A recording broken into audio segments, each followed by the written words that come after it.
எம்ஜிஆர் ஆட்சி காலத்தில் 1979 தொடங்கி 86 வரை பாரதியார் பல்கலைக்கழகம் அமைப்பதற்காக வடபள்ளி சோமைபாளையம் வருவாய் கிராமங்களில் 924 ஏக்கர் அன்றைய நிலம் கையகப்படுத்தப்படக்கூடிய சட்டத்தின்படி 1894 படி அரசால் கையகப்படுத்தப்பட்டது.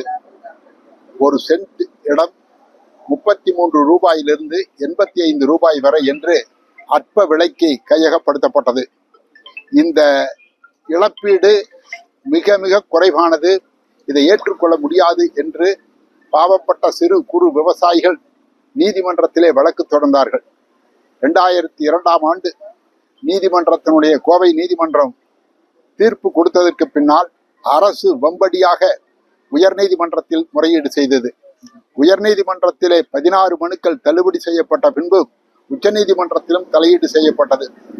இந்த நெடிய மக்களுடைய அவலங்களை மனதிலே கொண்டு 2013ஆம் ஆண்டு மார்க்சிஸ்ட் கம்யூனிஸ்ட் கட்சியும் அன்று தமிழ்நாடு விவசாயிகள் சங்கத்தினுடைய தலைவராக இருந்த தோழர் சண்முகம் அவர்களும் பாரதியார் பல்கலைக்கழகத்தை முற்றுகையிடுவது என்ற முற்றுகை போராட்டத்தை ஆயிரக்கணக்கானவர்களை திரட்டி நடத்தினோம்.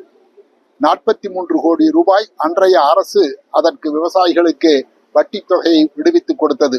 அதற்கு பின்பாக 10 ஆண்டுகள் அரசு அப்பீலை காரணம் காட்டி, மேல்முறையீட்டை காரணம் காட்டி தொடர்ந்து நிராகரித்து வந்த நிலையில் 2025 ஆகஸ்ட் மாதம் 4ஆம் தேதி கட்சியின் மாநில செயலாளரும் விவசாயிகள் சங்கத்தினுடைய நிர்வாகிகளில் ஒருவரான பே. சண்முகம் தலைமையில் மீண்டும் கோவை ஆட்சித்தலைவர் அலுவலகத்திற்கு முன்பாக காத்திருப்பு போராட்டத்தை நடத்தினோம். காத்திருப்பு போராட்டத்தின் விளைவாக ஏவா வேலு அமைச்சர்கள் இதை நிச்சயமாக நாங்கள் தீர்வு காண்கிறோம், காத்திருப்பு போராட்டத்தை முடித்துக் கொள்ளுங்கள் என்று வேண்டுகோள் விடுத்ததற்கிணங்க அந்த போராட்டத்தை முடித்து வைத்தோம்.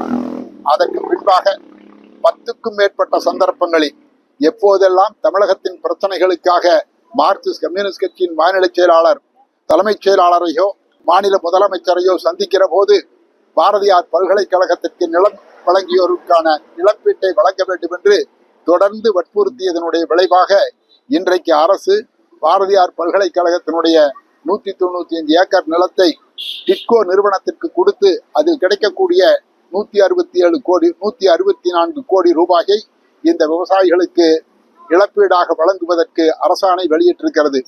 மிகுந்த மகிழ்ச்சிக்குரியதாக இருந்தாலும் கூட அரசு கணக்கிட்டிருக்கக்கூடிய வட்டி கணக்குகள் என்பது இன்றும் எங்களுக்கு தெளிவில்லாத நிலை இருக்கிறது. நாளை அல்லது நாளை மறுநாள் ஆட்சித்தலைவரை சந்தித்து இந்த ஜிஓவுக்கு உரிய விளக்கங்களை பெற்று குறைகள் இருந்தால் முறையீடு செய்து இந்த மக்களுக்கு 45 ஆண்டு காலம் இந்த மாவட்டத்தில் மாநிலத்தில் கற்பனை கூட செய்ய முடியாத அளவுக்கான துன்ப துயரத்தில் ஆட்பட்டிருக்கக்கூடிய மக்களுக்கு தமிழகத்தினுடைய முதலமைச்சர் தேர்தல் நெருங்கக்கூடிய இந்த நேரத்தில் கூட இந்த விவசாயிகளுடைய அவல நிலையை கணக்கிலே கொண்டு இந்த அரசாணையை வெளியிட்டிருப்பது என்பது மிகுந்த மகிழ்ச்சிக்குரியது. தமிழக முதலமைச்சர் அவர்களுக்கும் இடைவிடாது இந்த போராட்டத்தை முன்னெடுத்த மார்க்சிஸ்ட் கம்யூனிஸ்ட் கட்சியினுடைய மாநில செயலாளர் தோழர் சண்முகம் அவர்களுக்கும் பாரதியார் பல்கலைக்கழகத்தினுடைய கூட்டமைப்பினுடைய நிர்வாகிகளுக்கும் எங்களுடைய பணிவான நன்றிகளை தெரிவித்துக் கொள்கிறோம்.